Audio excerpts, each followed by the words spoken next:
guys, welcome back to my channel. It's Mindy here. I hope you've been doing very well and you are excited for a fantastic weekend. Today I am going to do my second declutter video. I have to be honest, I do not like doing these videos, but for whatever reason, a lot of people really like them. For me, it's really hard to talk about fragrances that didn't work out for me, that I don't really love, but I know it helps people make a decision on how they want to proceed with fragrances, whether to buy or not, based on somebody who has similar preferences. And for me, it just feels good to let go. I've been learning a little bit about this minimalistic mindset, and I do think there's a lot of value in having fragrances that you truly love in your collection. Not reaching for something that you feel is mediocre, it's just okay, something that you love. And I want to wear something that I love each and every day. So I have to give a disclaimer. All of these are great perfumes. Some of them are very loved. One of these is probably going to gut me a little bit, but they just haven't been fragrances that I'm reaching for. Each one of these is nice, but it's not one that I want to wear. Most of these I haven't worn at all in the past year, and that signals to me that it is time to let go, time to let somebody who enjoys this scent profile or these particular fragrances to take it into their collection and really enjoy and appreciate it. To be honest with you, today will probably feel a little bit vicious, a little bit savage, maybe even draconian. It's gonna probably hurt to get rid of a couple of these. At least one I know will be very, very painful, but this is gonna help me consolidate, leave room for other things to bring into my collection. I don't really have a number in mind in terms of what I want in my collection. I'm not targeting, 50 fragrances or 75 fragrances. I'm not trying to narrow down in that way. But the way that I do want to consolidate is to have fragrances that I love. Every day, no matter what I'm reaching for in my collection, I want it to be a love. I want it to be one that I love to wear, that makes me feel good, and these are just not doing that for me. So without further ado, let's jump right in. So the first fragrance that I'm going to talk about today is L'Extase by Nina Ricci. Now this is a beautiful fragrance, and the reason I brought it into my collection at first was because I really love La Nuit Trésor by Lancôme, and I wanted to explore other fragrances with that scent profile. I really liked that one, and I was curious what else would be out there that is like it. I do think this one comes quite similar to La Nuit Trésor in several ways, in the sense that it's kind of sweet, it's smoky, it's a little bit seductive. This one, though, is very rose-centric to me. There is a heavy rose accord here, and I definitely pick up on that when I wear this fragrance.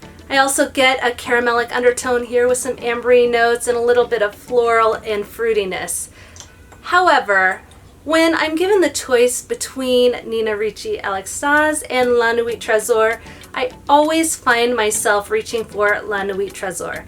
So for me, this one's a little bit more fruity, it's a little bit less floral, which I happen to like in this case, and I pick up a little bit more on that caramelic presence with La Nuit Trésor. This one is tough. The first time I wore L'Extase by Nina Ricci, I remember I went out and walked around the track with my husband, and I really loved the sillage from this fragrance. I thought it was absolutely stunning, I thought it was beautiful.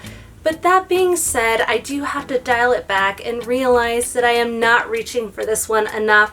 While I like it, it's not a total love, and based on the logic that I'm working through with this declutter, this is one that I will need to let go of. Again, that is L'Extase by Nina Ricci. So the next fragrance that I have here is the Rose Extase by Nina Ricci as well.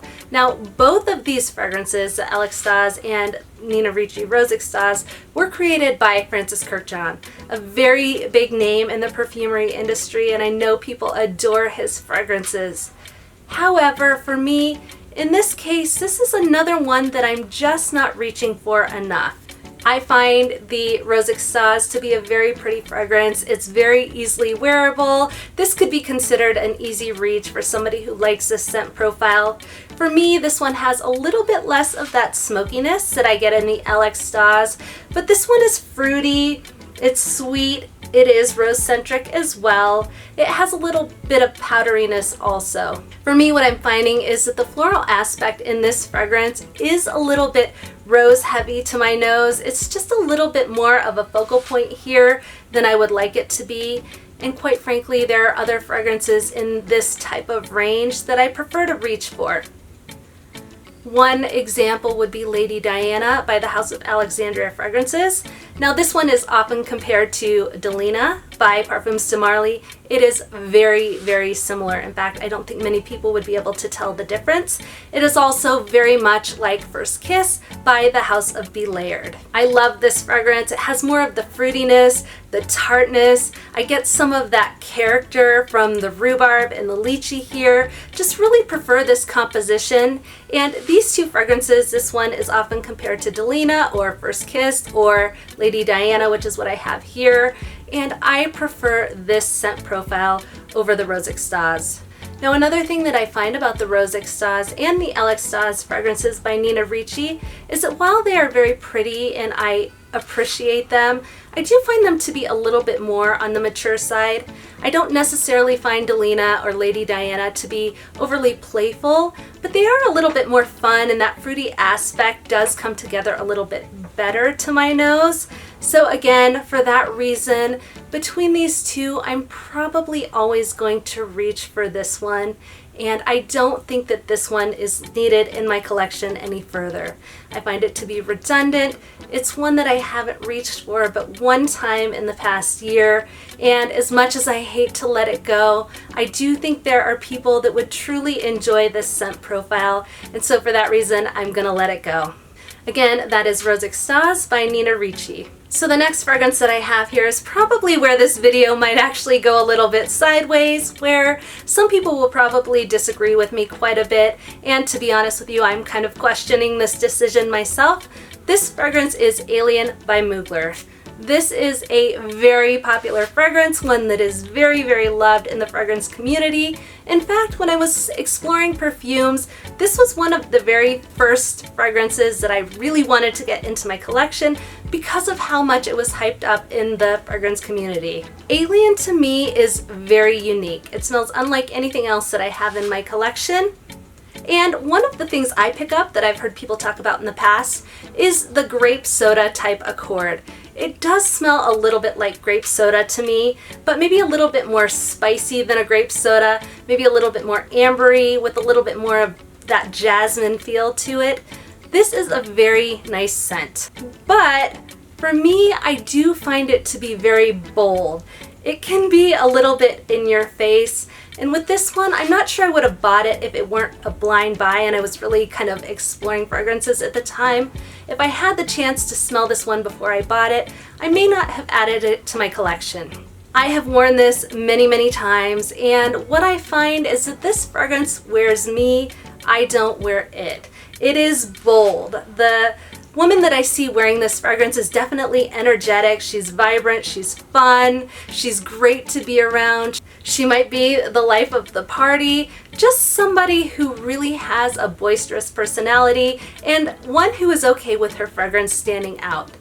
Now, I can sometimes be those things, but I'm also a little bit of a chameleon. At times I want to be a little bit more subtle. At times I just want my perfume to be gorgeous.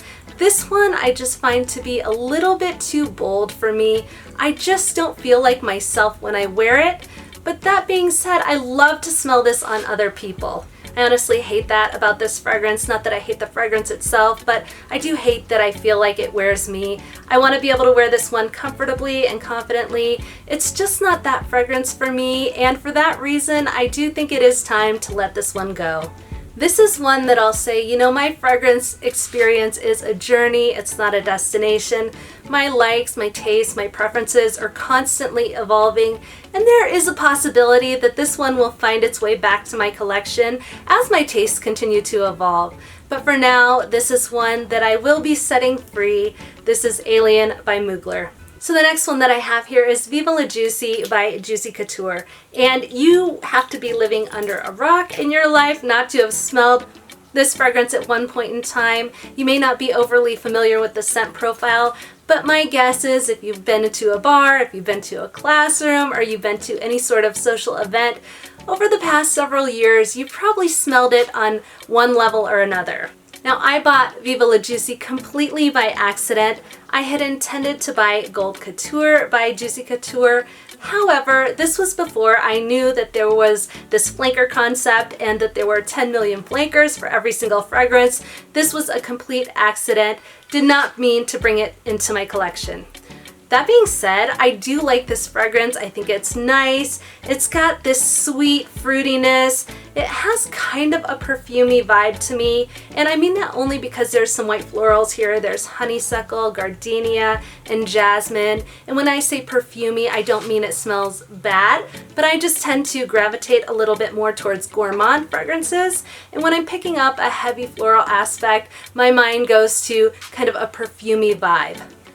I do like Viva La Juicy, and this is a fragrance that I do think would be fun to keep in my collection, but because I have Gold Couture, I do find that to be a little redundant. This one might be considered a little bit juvenile for some people. I don't mean that in a way to be condescending in any way, shape, or form. I actually really like playful fragrances. I like a lot of celebrity fragrances in that line, like Jessica Simpson Fancy, some of the Britney Spears fragrances, some of the Ariana Grande fragrances, but because I have Gold Couture and because I have all of those other playful, flirty, fun fragrances in my collection, I do just find this one to be redundant, and I think it'd be great to pass it along to somebody who would definitely value it and appreciate it in their collection. Again, this is a fun fragrance, it's a pretty fragrance, a fragrance that most people have probably smelled at one point or another. This is Viva La Juicy by Juicy Couture. The last fragrance I have here is White Tea by Elizabeth Arden. And this one kind of smells like something I've smelled before, and I can't quite put my finger on it. It almost smells like if you were going into a spa. It has kind of an aromatic, a fresh quality to it. There are sea notes in here. So it has a little bit of what I feel like is an aquatic quality to it. It has white tea, white iris, and mate. It has ambrette, exotic woods, tonka bean, and amber. And this is a nice fragrance. I don't think that this fragrance would offend anyone. I think most people would consider it to be generally crowd pleasing. But when I think about the fragrances that I like to have in my collection, that I like to reach for, I always kind of circle back to those sweet, heavy, delicious gourmands. And white tea is not that. For those people that like the fresh, almost aquatic, the aromatic quality in fragrances, I do think that you might want to check this one out. I think it's an easy wear that a lot of people would truly enjoy. I've seen a lot of people talk this one up, and I think I would really enjoy it on other people. White tea actually reminds me of the type of fragrance, sort of like green tea as well, from Elizabeth Arden. It's the type of fragrance you would smell in a luxury hotel. One that would be considered crowd-pleasing, that people would enjoy to smell. It'd have that fresh, clean, aromatic quality. But this is one that I'm not finding I'm reaching for, one that is very much going abandoned in my collection, and one that I think I need to set free. In terms of freshy fragrances that I prefer to reach for, I do have a couple that I'm enjoying. One is the Jo Malone Wood Sage and Sea Salt Clone by the Dua brand. I also really like Light Blue by Dolce & Gabbana. I would really love to get my hands on the Light Blue Intense version. But in terms of this fragrance, it's just not one I'm reaching for and one I'm going to have to let go of. One of the beauties behind White Tea by Elizabeth Arden is that this is an affordable fragrance. So if some of the things that I described about this fragrance do appeal to you, this is a fairly low risk blind buy fragrance to get your hands on and just check out. If you don't like the scent profile, then you can set it free like I'm doing here. Again, that is White Tea by Elizabeth Arden. Alright guys, thank you so much for tuning into my channel today. If you enjoyed this video of fragrances that I will be releasing from my collection, sadly, please go ahead and give it a thumbs up and consider subscribing to my channel. As always, I hope you have a lot to be grateful and thankful for. I hope you're staying healthy, and until next time, I'll see you soon.